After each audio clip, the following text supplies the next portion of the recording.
తెలుగు శ్రోతలందరికీ నమస్కారం అండి. మన అలనాటి కథలు ఎవర్ గ్రీన్ స్టోరీస్ ఛానల్కి మీ అందరికీ స్వాగతం.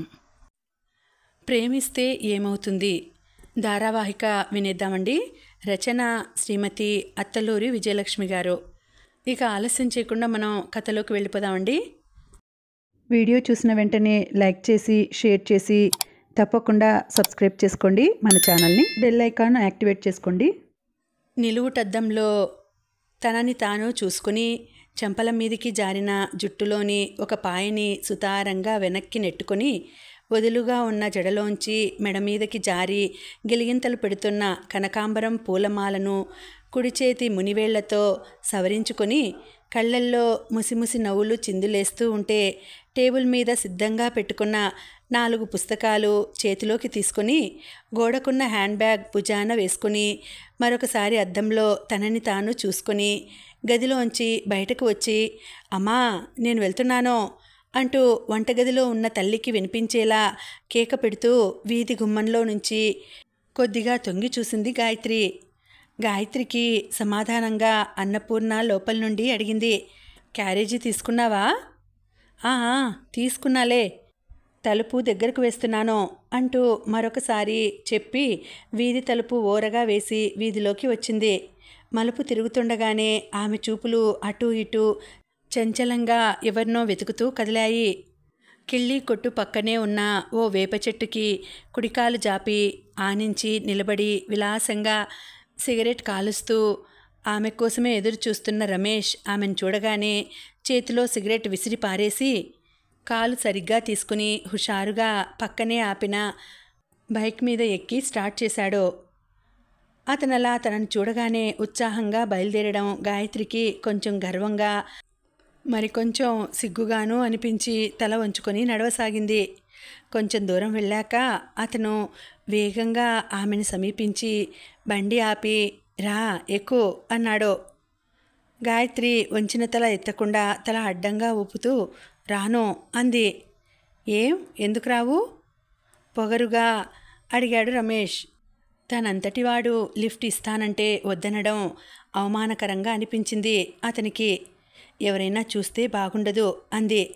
నువ్వొకదానివి విసుగ్గా అంటూ ఈవినింగ్ ఇందిరా పార్క్కి రా అన్నాడు.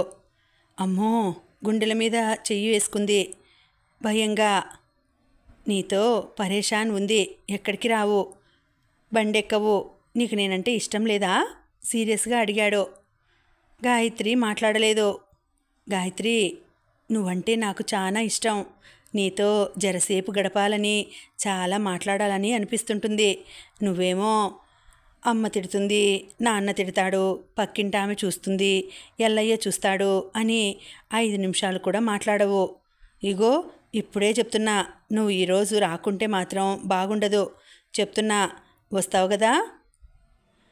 అతనలా నిలదీస్తుంటే గాయత్రి చెంపల్లోకి వెచ్చటి రక్తం ప్రవహించి మొహం ఎర్రగా మందార పూలా అయింది. మాట్లాడతావా లేదా? నిన్ను కిడ్నాప్ చేయాలా? విసుగ్గా అడిగాడు రమేష్. భయంగా చూసింది అతని వైపు. అతని కళ్ళు కొంటెగా నవ్వుతున్నాయి. గాయత్రి గుండె జల్లుమంది. వస్తావా? ఆమెకు కొంచెం దగ్గరగా జరిగి చెవిలో రహస్యంగా అడిగాడు. అప్రయత్నంగా తల ఊపింది. గుడ్ గర్ల్, కంపల్సరీ రా, వెయిట్ చేస్తుంటా అంటూ తాకకుండా ఆమె చెయ్యి తాకి బండి రివర్స్ చేసుకుని వెనక్కి వెళ్ళిపోయాడు. గాయత్రి తనువంతా అదో రకమైన అనుభూతి నిండిపోయింది. ఎక్కడి నుంచో ఓ నెమలి ఈక తన చేతి మీద పడిందేమో అనుకున్నట్టుగా చెయ్యి చూసుకుంది. అతని బండి ముందుకు సాగి మలుపు తిరిగింది. గాయత్రి మనసు విలవిల్లాడింది. తనలా నిర్మోహమాటంగా రానని చెప్పి ఉండాల్సింది కాదేమో. ఏమనుకున్నాడో ఏంటో. ఛీ, ఈ వెధవ సిగ్గు ఒకటి పిలవకుండా వచ్చేస్తుంది. కానీ అతనితో బండి మీద వెళ్తే పొరపాటున అన్నయ్య కంట పడితే ఏమన్నా ఉందా? బెల్ట్ తీసుకుని చర్మం ఊడేలా కొడతాడు. ఏంటో వెధవ బతుకు. స్వేచ్ఛగా నచ్చిన వాడితో బండి మీద వెళ్ళడానికి కూడా లేదు. అమ్మా నాన్న మరీ ఇంత ఆర్థడాక్స్ ఏంటో. అన్నయ్య కూడా అంతే, బీటెక్ చదువుతున్నాడే కానీ ఒక్క గర్ల్ ఫ్రెండ్ కూడా లేదు. మరీ దద్దోజనం.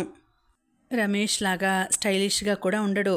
కొబ్బరి నూనె రాసుకొని నున్నగా తలదూకొని వదులు ప్యాంట్లు, షర్ట్ కూడా అంతే దిండు గలీవులా ఉంటుంది.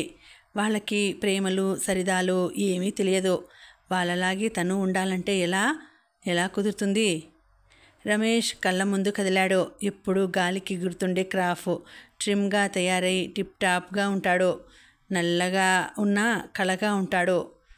ఆ కళ్ళు ఎప్పుడూ చిలిపిగా నవ్వుతూ ఉంటాయి. ఆ కళ్ళు తన వైపు చూడగానే గుండె లయ తప్పుతుంది.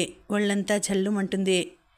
వెనకాల హారన్ మోగుతుంటే గాయత్రి ఊహల్లోంచి బయటపడి పక్కకి జరిగింది. ఆమెని దాటి ముందుకు వెళ్ళిన మోటార్ సైకిల్ యువకుడు తల తిప్పి ఆమె వైపు కొంచెం చిరాగ్గా చూశాడు. గాయత్రి మొహం ఎర్రబడింది. వెధవ, ఎందుకలా చూస్తాడు? తనకి సివిక్ సెన్స్ లేదన్నట్టు ఆలోచనల్లో ఉండి హారన్ శబ్దం వినలేదు. అంత మాత్రాన తనేదో నేరం చేసినట్టు ఆ చూపేంటి? తిట్టుకుంటూ కాలేజ్ వైపు ఎడం పక్క రోడ్డులోకి తిరిగింది. గాయత్రి కోటేశ్వరరావు కూతురు. అన్నపూర్ణ దంపతులకు 2 పిల్లలు, గాయత్రి, కార్తికేయుడు. గాయత్రి ఈ ఏడాదే 10th పాస్ అయ్యి ఇంటర్లోకి వచ్చింది. కార్తికేయుడు బీటెక్ మొదటి సంవత్సరంలోకి వచ్చాడు. కోటేశ్వరరావు పంచాయతీ డిపార్ట్మెంట్లో క్లర్క్. ఆయన దాదాపు 25 ఏళ్ల నుంచి క్లర్క్గానే ఉన్నాడు. ఎందుకంటే అతను చదువుకున్నది SSLC మాత్రమే. పెద్దగా తెలివితేటలున్నవాడు కూడా కాకపోవడంతో అంతటితో చదువు ఆపేసి తండ్రి పరపతితో పంచాయతీ డిపార్ట్మెంట్లో రికార్డ్ అసిస్టెంట్గా చేరాడు. తర్వాత నెమ్మదిగా క్లర్క్గా ఎదిగాడు. అన్నపూర్ణ 5వ తరగతిలో చదువు ఆపేసిన సాధారణ గృహిణి. సాంప్రదాయాలు, ఆచారాలు నిష్టగా పాటించే కుటుంబం. కొడుకు కార్తికేయ కూడా తల్లిదండ్రుల బాటలోనే నడుస్తున్నాడు. కాలేజీకి వెళ్ళిన, బీటెక్ చదువుతున్న నేటి యువకుల పోకడులు పోకుండా వినయం, నెమ్మదితనంతో మసులుకుంటూ నిత్యం గాయత్రి మంత్రం జపిస్తూ పద్ధతిగా ఉంటాడు. అతనికి 7 ఉపనయనం చేసేశారు. సంధ్య వార్చడం కూడా నియమంగా చేస్తాడు. అతన్ని కొందరు బుద్ధిమంతుడు అని, మరికొందరు దద్దోజనం అని అంటారు. ఎవరేమన్నా అతను పట్టించుకోడు. చదువు మాత్రమే తన లక్ష్యం అన్నట్టు ఉంటాడు. అతని మొహంలో వింత వర్చస్సు ఉంటుంది. అది చూసిన వాళ్ళకి అతనిని ఏమి అనే ధైర్యం ఉండదు. గాయత్రి మాత్రం చిన్నప్పుడు తల్లి చెప్పినట్టు బుద్ధిగా ఉన్నా పెద్ద మనిషి అయ్యాక ఆమెలో అనూహ్యమైన మార్పు వచ్చేసింది. నల్ల పిల్ల అనిపించుకున్న గాయత్రి పెద్ద మనిషి అయ్యాక చిత్రంగా రంగు మారి చామన ఛాయగా అవడం కాక తీరైన కను ముక్కు తీరులో ఆకర్షణీయంగా తయారైంది. దానికి తోడు ఆమెది చాలా అందమైన తలకట్టు. వదులుగా ఒక్క జడ వేసుకుంటే వీపు మీద నల్లతాచు పాకుతున్నట్టు ఉంటుంది. గాయత్రి 9వ తరగతిలో ఉండగా రజస్వల అయింది. అప్పుడు పరికిని, జాకెట్ వేసుకునేది. 10వ తరగతికి రాగానే పరికిని, ఓనీలు వేసుకోవడం ప్రారంభించాక ఆమెకి తను బాలిక నుంచి కన్యగా మారినట్టు, తనలో కొత్త అందాలు విచ్చుకున్నట్టు అనిపించడం మొదలైంది. ఆ అందాలకి మెరుగు పెట్టుకుంటే అందం ఇనుమడిస్తుంది అనే భావన కలిగింది. అందుకే గట్టిగా బిగించి వేసుకునే 2 జడలు మానేసి వదులుగా ఒక్క జడ వేసుకోవడం, కళ్ళకు అందంగా కాటుక దిద్దుకోవడం, రోజు ఏదో ఒక పువ్వు జడలో అలంకరించుకోవడం ప్రారంభించింది. ఆమెలో కొత్త అందాలు ఒక్కో రేకే విచ్చుకుంటూ 100 వరహాల పువ్వులా తయారైంది. అప్పటి నుంచి ఆమె కాలేజీకి వెళ్తున్నా వస్తున్న కుర్రాళ్ళు, బాడీగార్డుల్లా ఆమె వెనకాల రావడంతో ఆమెకి తన అందం మీద బాగా నమ్మకం ఏర్పడింది. తప్పకుండా ఏదో ఒకరోజు తనని ఒక కలెక్టర్ వరిస్తాడని కలలు కంటోంది. పక్కింటి రమేష్ తనకి ప్రేమలేఖ తెచ్చి ఇవ్వడంతో ఆ కలెక్టర్ రమేష్ అనే నమ్మకం పడిపోయింది. దాదాపు 3 నెలల క్రితం కాలేజీకి వెళ్తున్న గాయత్రిని దారి కాచి కలిసి ప్రేమలేఖ చేతిలో పెట్టాడు. ఆ క్షణం ఊహించని ఆ సంఘటనకి బిత్తరపోయి రిప్లై ఇయ్యి అంటూ రివ్వున వెళ్ళిపోతున్న అతనిని విభ్రాంతిగా చూసింది. కాలేజీకి వెళ్ళి ఆ ప్రేమలేఖ విప్పి చూసింది. 2 లైన్లు. నువ్వంటే నాకిష్టం, నీకు కూడా ఇష్టమేనా? రేపు చెప్పు అని ఉంది. ఆ 2 వాక్యాలు కొన్ని వందల సార్లు చదువుకొని మురిసిపోయింది. కానీ జవాబు ఇచ్చే ధైర్యం చేయలేకపోయింది. అప్పటి నుంచి ఇంట్లో నుంచి బయలుదేరేటప్పుడు అతని కోసం ఎదురు చూడడం ఒక దినచర్యగా మారింది. ఇద్దరి మధ్య చిన్న పిల్ల కాలువలాగా మొదలైంది. ప్రేమో, ఆకర్షణో, తెలియని వింత అనుభూతి. కళ్ళతోటే అతనితో మాట్లాడడం, కళ్ళతోటే అతని మాటలన్నింటికీ జవాబు చెప్పడం, మౌనంగానే తన మనస్సు అతనికి అప్పజెప్పడం అతనికి ఉత్సాహాన్ని ఇచ్చింది. రోజు ఆమె వెళ్ళేటప్పుడు దారి కాసి పలకరించడం మొదలుపెట్టాడు. ఇప్పుడు కూడా అదే జరిగింది. అతను తనకి ఆజ్ఞలాంటిదేదో విసిరి వెళ్ళిపోగానే ఒక్క క్షణం తత్తరపడినా అది కొద్దిసేపే. మధురానుభూతితో నిలువెల్లా పులకించిపోయింది. అతన్ని ఒంటరిగా కలుసుకోవడం అనే ఊహకే ఆమెలో విచిత్రమైన ప్రకంపనలు కలగసాగాయి. కాలేజీకి వెళ్ళిందన్న మాటే గాని మనసంతా సాయంత్రం అతన్ని పార్కులో కలవడమా మానడమా అనే సంశయంతోటే అన్యమనస్కంగా గడిపింది. మనసులో వెళ్ళాలని తీవ్రంగా ఉంది. తప్పకుండా అతను సాయంత్రం ఐ లవ్ యూ అని చెప్పడానికే పిలిచాడు అనుకుంది దృఢంగా. మొదటిసారి ఓ యువకుడి నోటి నుంచి ఆ మాట వింటే ఎలా ఉంటుంది? గాయత్రి కళ్ళ ముందు తన చేతిలో చెయ్యి వేసి కళ్ళల్లోకి చూస్తూ ఐ లవ్ యూ గాయత్రి, నువ్వు లేకపోతే బతకలేను అని గుసగుసగా చెబుతున్న రమేష్ మెదిలాడు. నిజంగా ఈ మాట చెబితే? అవును, చెబితే తను కన్యగా ఎదిగిన ఈ 2 ఏళ్లలో రమేష్ లాంటి కత్తిలాంటి కుర్రాడు నిన్ను ప్రేమిస్తున్నాను అని రహస్యం చెబితే ఏమనిపిస్తుంది? ఎగిరి గంతేయాలనిపిస్తుంది. ప్రపంచాన్ని గెలిచినంత గర్వంతో గుండె ఉప్పొంగిపోతోంది. నది కెరటాల మీద వెల్లకిలా పడుకొని కదిలే మేఘాలతో కలిసి అతనితో ప్రయాణం చేస్తున్నట్టు ఉంటుంది. వెన్నెల తరకలు పరుచుకున్న మేఘాల మీద తేలిపోతున్నట్టు ఉంటుంది. ఆమెకి ఆ ఊహలతో తను అంతా మైకం కమ్ముతున్నట్టుగా అవుతోంది. వెళ్ళాలి, వెళ్ళాలి, కానీ ఎలా? ఏనాడు ఒంటరిగా కాలేజీకి తప్ప ఎక్కడికి వెళ్ళలేదు. ఇవాళ పార్కుకి వెళ్ళడమా? కలల ప్రపంచంలో విహరిస్తున్న గాయత్రి తనని ఎవరో ఎత్తు నుంచి కిందకు తోసేసినట్లు విలవిల్లాడింది. వెళ్ళకపోతే, అతను చెప్పబోయే తీయటి కబుర్లు వినకపోతే ఎందుకు ఈ బతుకు అనిపించింది. మొదటిసారిగా తనని ఇలా మధ్యతరగతి బ్రాహ్మణ కుటుంబంలో పుట్టించిన దేవుడి మీద కోపం వచ్చింది. వెళ్ళాలని ఉంది. వెళ్ళాలంటే గుండె దడదడలాడుతోంది. తను అతనితో పార్కులో ఉండగా నాన్న చూసినా, అన్నయ్య చూసినా, తన ఫ్రెండ్స్ ఎవరన్నా చూసినా, ఇంటి చుట్టుపక్కల వాళ్ళు చూసినా జరగబోయే బీభత్సం తలుచుకుంటే వణుకు పుడుతోంది. అయితే వయసుకి నిబంధనలకి జరుగుతున్న సంఘర్షణలో వయసే గెలిచింది. సాయంత్రం వెళ్ళడానికే నిశ్చయించుకుంది గాయత్రి. సాయంత్రం 5 గంటలు. Ramesh bike lower tank bund రోడ్లో ఉన్న ఇందిరా పార్క్ గేటు ముందు ఆగింది. బైక్ మీదనే కూర్చొని గాయత్రి వచ్చిందేమో అన్నట్టు అటూ ఇటూ చూస్తూ కూర్చున్నాడు కొద్దిసేపు. ఎవరో ఆడ మగ పెద్దవాళ్ళు వాకింగ్ కోసం కాబోలు లోపలికి వెళ్తున్నారు. గాయత్రి వస్తున్న జాడ కనిపించలేదు.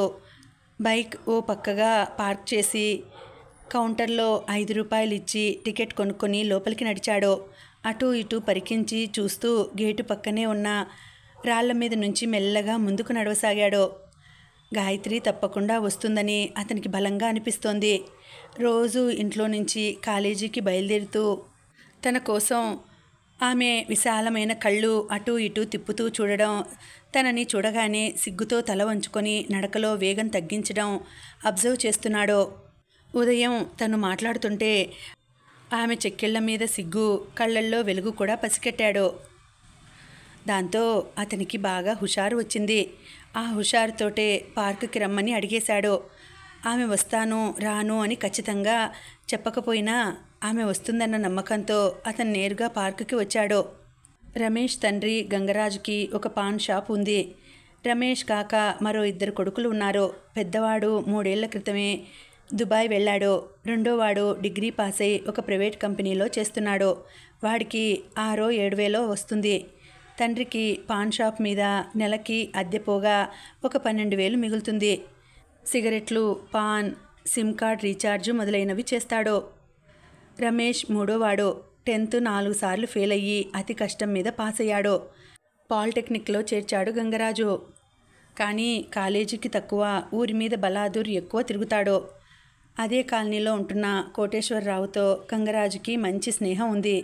గంగరాజే కాదు, ఆ కాలనీలో ఉన్న మిగతా కుటుంబాల వాళ్ళకి కూడా కోటేశ్వరరావు అన్న, ఆయన భార్య అన్నపూర్ణ అన్న ఎంతో గౌరవం. గంగరాజు భార్య అప్పుడప్పుడు వాళ్ళ ఇంటికి వెళ్ళి అన్నపూర్ణకి ఏదో ఒక సహాయం చేస్తూ ఉంటుంది. ఇరు కుటుంబాల మధ్య గౌరవనీయమైన స్నేహం ఉంది.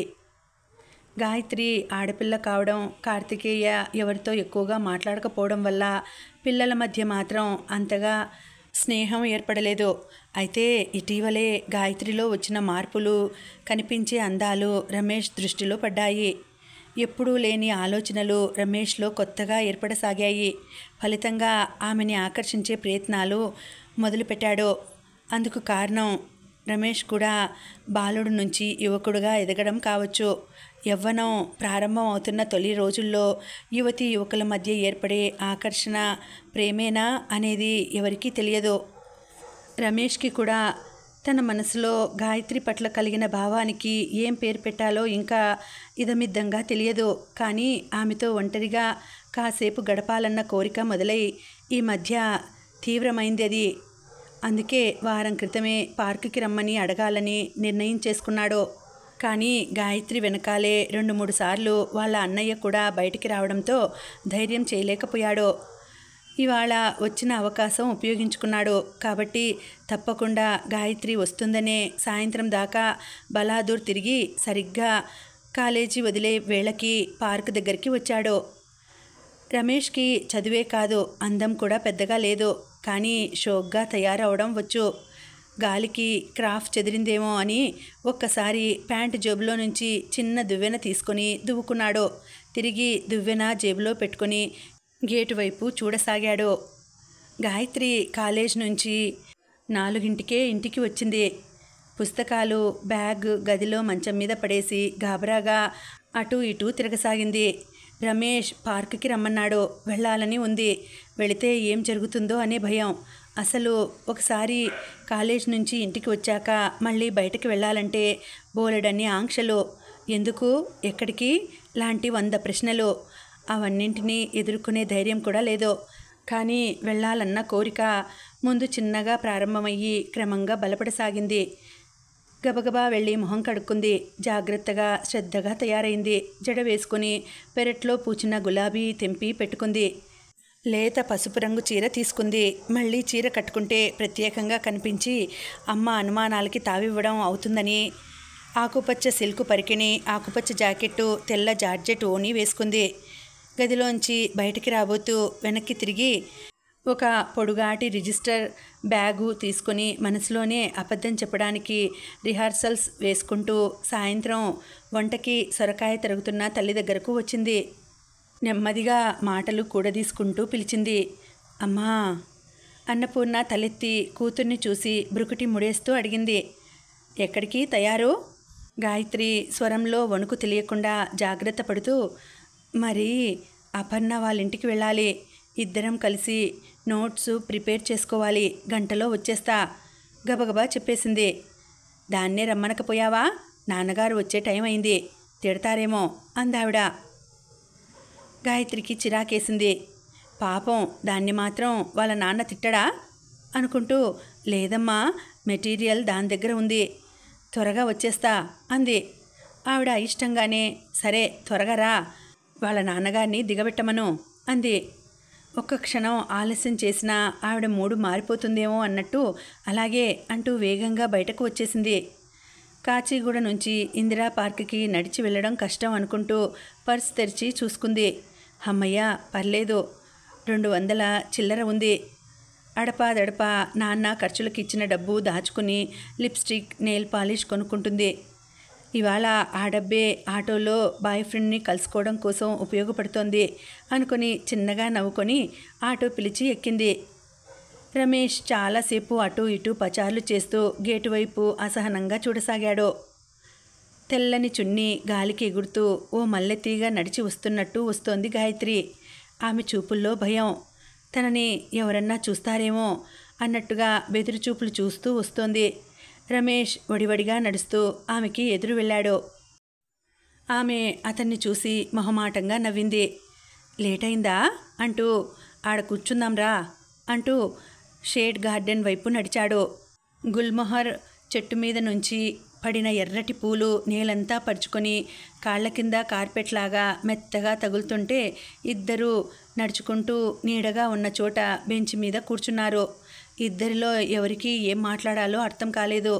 గాయత్రి వంగి కింద రాలిన పూలు ఏరసాగింది. అతను చూస్తూ కూర్చున్నాడు. అప్పుడే వాకింగ్ ముగించుకొని వాళ్ళకి కొంచెం దూరంలో బెంచ్ మీద కూర్చున్న తేజ, శరణ్య దృష్టి రమేష్, గాయత్రిల మీద పడింది.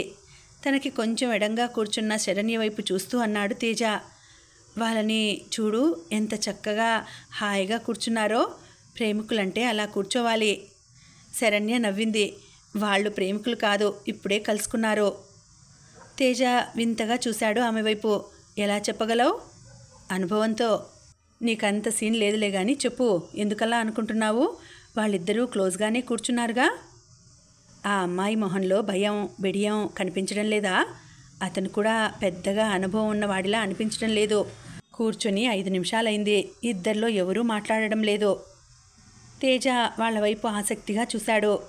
నిజంగానే గాయత్రి తల వంచుకొని పూలు లెక్క పెడుతూ కూర్చుంది. రమేష్ అటు ఇటు దిక్కులు చూస్తున్నాడు. ప్రేమంటే 100 కిలోమీటర్ల దూరం పరిగెడతావు, పెద్ద అనుభవం ఉన్నట్టు ఎలా చెప్తున్నావు? అడిగాడు. బాగుంది, దానికి దీనికి సంబంధం ఏంటి? వాళ్ళని చూస్తుంటేనే తెలుస్తోంది. పెద్ద వయసు కూడా లేదు. వీళ్ళ మధ్య ప్రేమ ఉంటుందని ఎలా అనుకుంటావు? వాళ్ళ గోల మనకెందుకు కానీ ఇప్పుడు చెప్పు, నన్ను ఎప్పుడు ప్రేమిస్తావు? నాకు టైం లేదు బాబు, నన్ను వదిలేయి. 2 చేతులు జోడించి దండం పెట్టింది. ఇలా అన్నావంటే ప్రేమ పెళ్ళి లేకుండానే ముసల్దాని అవుతావు. అప్పుడు ఇంక జీవితానికి అర్థమేముంది? నా జీవితానికి బోలెడు అర్థం ఉంది అంటూ బ్యాగ్లోంచి ఒక పుస్తకం తీసి అంది. నా జీవితం ఈ ప్రపంచంలో ఉన్న వింతలు, విశేషాలు పరిశోధించడంలోనే ఉంది. ఇందులోనే నాకు ఆనందం, తృప్తి. పుస్తకాన్ని గుండెలకి హత్తుకుంది ప్రేమగా. ఆ పుస్తకం వైపు చూశాడు Teja. A forgotten empire, a contribution to the history of India. ఆమె వైపు చూపు తిప్పి కళ్ళల్లోకి చూస్తూ అన్నాడు. నేను కనీసం ఆ పుస్తకంగా అయినా పుట్టాను కాదు కదా. అతని కళ్ళల్లోని చిలిపితనానికి నవ్వేస్తూ, పుస్తకం పుట్టదు, మేధావుల చేత తయారు చేయబడుతుంది అంది. ఏమిటో శంకరశాస్త్రి గారి మాటల్లాగే నీ మాటలు అర్థం కావు అన్నాడు. అర్థం కాకపోతే కష్టపడకుండా వాళ్ళని చూడు, వాళ్ళిద్దరూ ఎక్కువ కాలం ప్రేమించుకోరు అంది.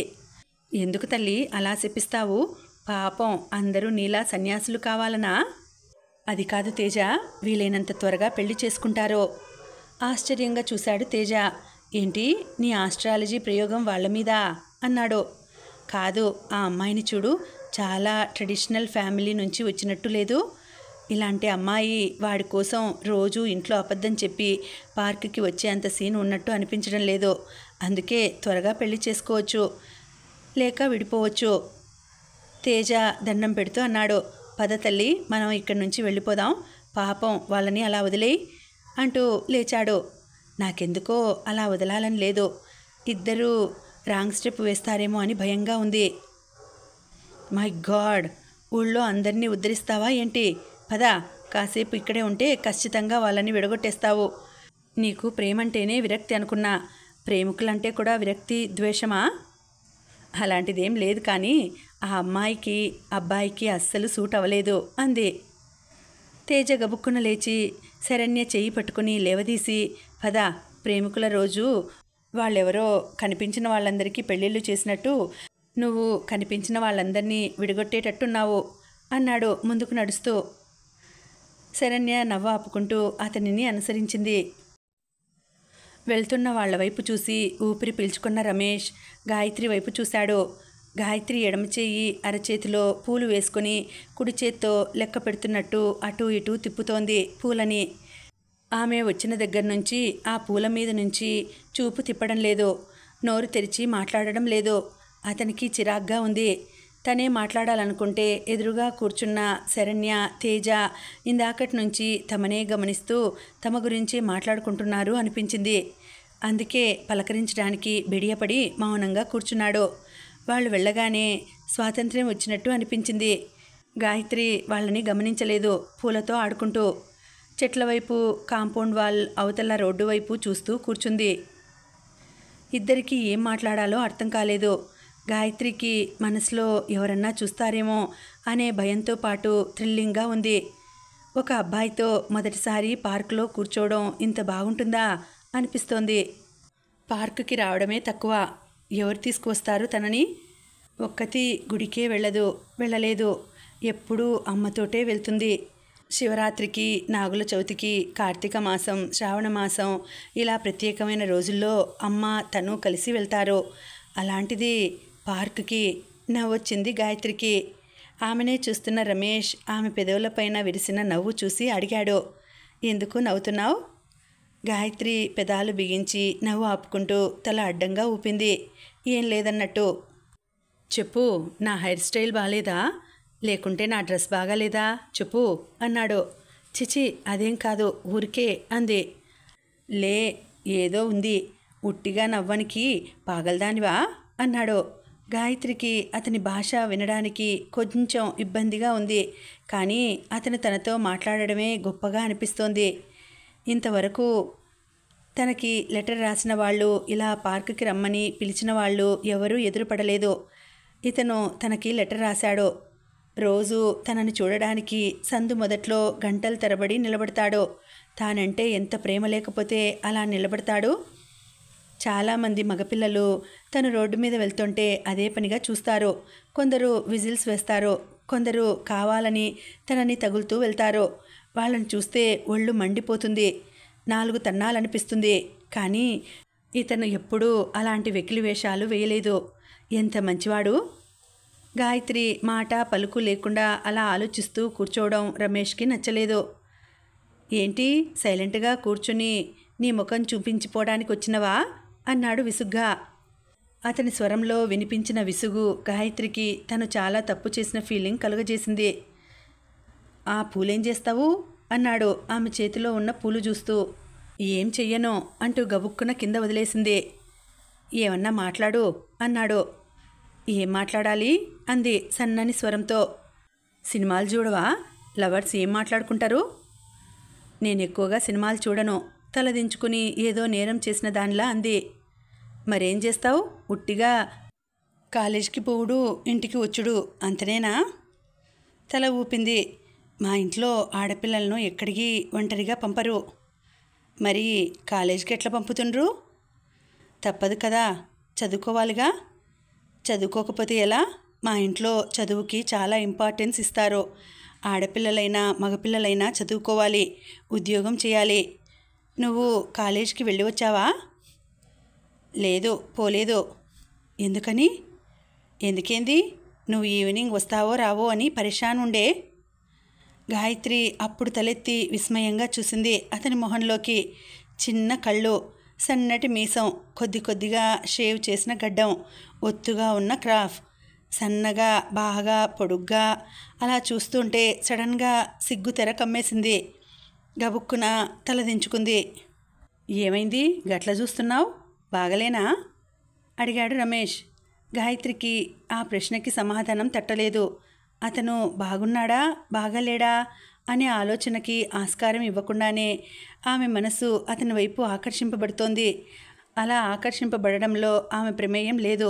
కేవలం వయసు మాత్రమే అతని గురించి ఆలోచిస్తోంది. అతని మాటలకి చూపులకి లొంగిపోతోంది. అతను అందగాడా, తనకి తగినవాడా, అతని అర్హతలేంటి, ఇవన్నీ ఆలోచించి నిర్ణయం తీసుకునే వ్యవధి లేదు. ఇప్పటికే బాగా ఆలస్యమైంది. పాపం అతను తన కోసం 3 నెలల నుంచి ఎదురు చూస్తున్నాడు. ఇంతటి గొప్ప ప్రేమికుడు అసలు ఈ భూమి మీద ఉంటాడా? అందుకే సమాధానం చెప్పకుండా అతని వైపు ఒకసారి చూసి కళ్ళు వాల్చుకుంది. ఆమెకి ఆ క్షణం తన కళ్ళే అతనికి సమాధానం చెప్పాయి అన్న నమ్మకం కలిగింది. చలికాలం కావడం వలన కాబోలు పార్కులో జనం పలచబడుతున్నారు. నెమ్మదిగా చీకట్లు ముసురుకుంటున్నాయి. అసలే నీడవనం, పైగా చలికాలం.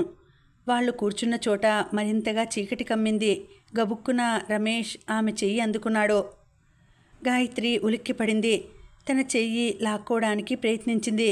కానీ అతను బలంగా తన గుప్పెట్లో బిగించడంతో ఆ స్పర్శ మధురంగా అనిపిస్తుంటే అలా సిగ్గుతో భూమిలోకి కళ్ళు దించేసుకుని ఉండిపోయింది.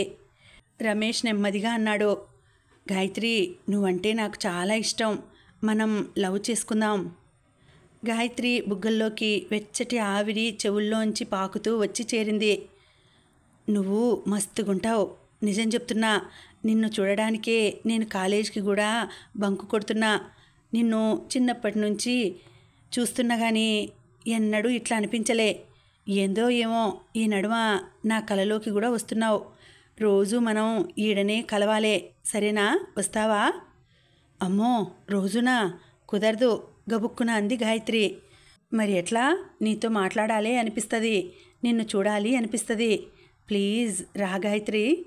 గాయత్రికి అతని స్వరంలో వినిపించిన అభ్యర్థన వింటుంటే జాలేసింది.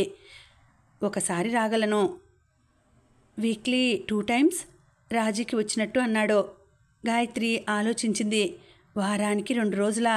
ఇవాళ రావడమే బాగా కష్టమైంది.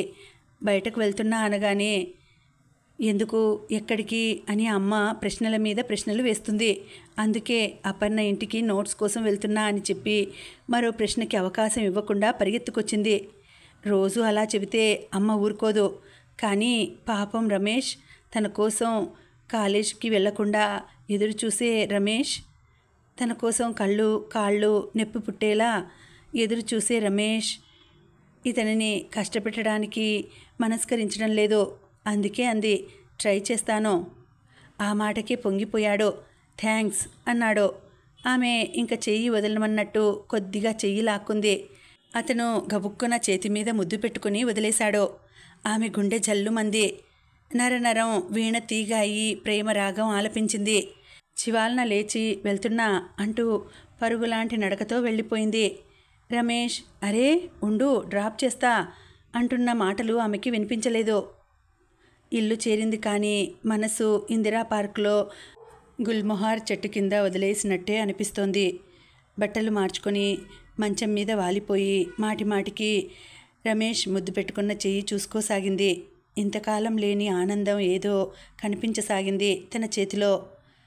10 ఏళ్ల నుంచి ఎదురెదురు ఇళ్లల్లో ఉంటున్నా ఎప్పుడూ కలిసి ఆడుకోలేదు, కనీసం ఎప్పుడన్నా సరదాగా మాట్లాడుకోలేదు. అలాంటిది ఇప్పుడు 3 నెలల నుంచి రమేష్కి తన మీద అంత ఇష్టం ఎలా కలిగిందో అని ఆశ్చర్యంగా అనిపించసాగింది గాయత్రికి. మంచం మించి గబాల్న లేచి అద్దం ముందుకు వచ్చి నిలబడి తనను తాను మొదటిసారిగా చూసుకుంటున్నట్టు చూసుకోసాగింది. నేను ఎంత అందంగా ఉన్నాను. చెంపల మీద జారిన జుట్టు 2 చేతులతో వెనక్కి తోసుకుంటూ నా కళ్ళు ఎంత బాగున్నాయి అనుకుంది. నువ్వు మస్తుగుంటావు గాయత్రి అన్న అతని మాట గుర్తొచ్చింది. చెంపల మీదకి గుల్మొహార్ పూలు రాలినట్టు అనిపించింది. అతని నోటి నుంచి పలికిన తన పేరు ఎంత అందంగా ఉంది. గాయత్రి, అన్నానికి వస్తున్నావా? అన్నపూర్ణ గొంతు గట్టిగా వినిపించడంతో ఉలిక్కిపడి వస్తున్నానమ్మా అంటూ గదిలోంచి బయటకు వచ్చింది. అందరూ డైనింగ్ టేబుల్ దగ్గర కూర్చుని తన కోసమే ఎదురు చూస్తున్నారు. గాయత్రి మౌనంగా వెళ్ళి కుర్చీలో కూర్చుంది. కాలేజీలో చెప్పేటప్పుడు నువ్వు నోట్స్ రాసుకోలేదా? తండ్రి ప్రశ్నకి ఉలిక్కి పడింది. తడబడుతూ అంది, నాకు మేడం చెప్పింది బాగా అర్థం కాలేదు నాన్న, అందుకే. ఎందుకు అర్థం కాదు? క్లాస్లో ఉన్నప్పుడు వేరే విషయాలు ఆలోచించకూడదు, కాన్సన్ట్రేషన్ పూర్తిగా చదువు మీదే పెట్టాలి అన్నాడు కార్తికేయ. ఒళ్ళు మండింది గాయత్రికి. నీలాగా చద్దన్నం మీద పెట్టాలా అనుకుంది మనసులో. పైకి లేదన్నయ్యా, ఏంటో ఆవిడ మాట క్లియర్గా ఉండదు అంది. సరేలే, రేపటి నుంచి జాగ్రత్తగా విను, విన్నది ఎప్పటికప్పుడు రాసుకో. ఆడపిల్లవి, సాయంకాలాలు అస్తమానం బయటికి వెళ్ళలేవు, రోజులు బాగాలేవు అంటూ అన్నం తినడంలో మునిగాడు కోటేశ్వరరావు. ఇంకా ఉందండి, కథ కొనసాగుతుంది. మళ్ళీ వచ్చే వీడియోలో తర్వాతి భాగం తెలుసుకుందామండి. అంతవరకు సెలవు. నమస్తే.